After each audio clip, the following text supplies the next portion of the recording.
Good morning, everyone. Happy Friday. Saagar, what are we doing today? Oh, we have a great show for you today. We have the Hill's editor-in-chief, Bob Cusack, the head of the Iowa GOP, Jeff Kaufman, responding to some controversial comments made by Steve King, and of course, Team Rising breaking down some of the new polls. All that coming up today on Rising.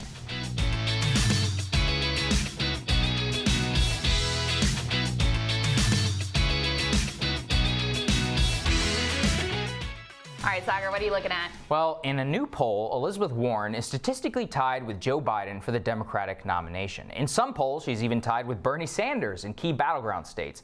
A certain level of momentum is beginning to coalesce around her. So it's important to look at what a frontrunner status for her might actually look like.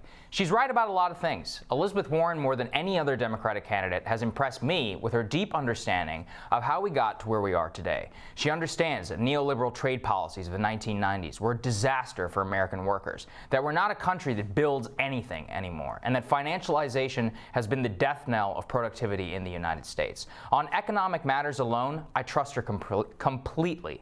The problem is, and I've said this many times here, is that the constituency that fundamentally is behind her is one that will lead her to do incredibly stupid things, like putting gender pronouns in her Twitter bio, like embracing health care for illegal immigrants, like saying that Michael Brown was murdered, and there's a lot more. To sustain her support amongst upper middle class white liberals, it leads her to pacify their woke desires at the expense of her pro-worker economic agenda. She's also a huge liability when it comes to electability. You cannot ignore the Pocahontas thing. Not only will Donald Trump flog it to death throughout the campaign, but it is a window into her complete inability to grapple with something that is so obviously wrong, and she doesn't understand why she quite got it that way. Just take a look at her face when Charlemagne the God of the Breakfast Club confronted her about it. When did you find out you weren't? Well, I'm not a person of color. I'm not a citizen of a tribe. And tribal citizenship is an important distinction and not something I am. She completely melted down, and that's a pretty good preview of what any potential debate with Donald Trump is going to be like. That's because it's a legitimate issue. She lied on an official form in the 1980s, and if you don't think it helped her career when Harvard was putting out press releases about her status as a diverse faculty member, then I have a bridge to sell you. But lastly, there's a little evidence that she's even very good at getting any of these things done. She's not very good tactically as a politician.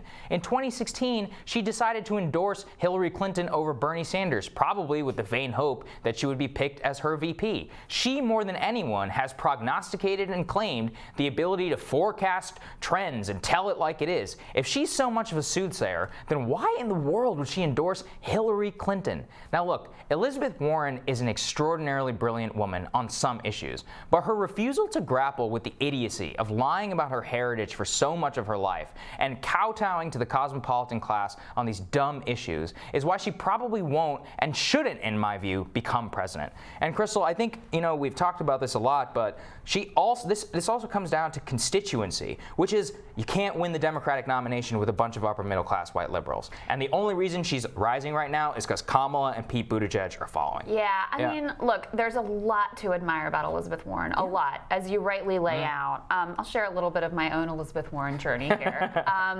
In 2015, I did this monologue when I was at MSNBC saying, please, Hillary, don't run. The person we needed is Elizabeth Warren. She's the person who wakes up day and night fighting for the working class citizen, who really gets where we're at. Like, this is the person for the moment. And I'll tell you, at that time, she had this sort of outsider mystique to her, right? It really felt like she was just driven by her passion and her values and her determination to do something good for the country. And I think that those things really do truly drive her. But you point to the endorsement of Hillary Clinton. That was the moment when some of that veneer for me and a lot of other people came off, because she just looked like she played that like any other politician. And so the Pocahontas thing, look, it's silly, it's stupid, it's racially not okay from the president, of course, all of that.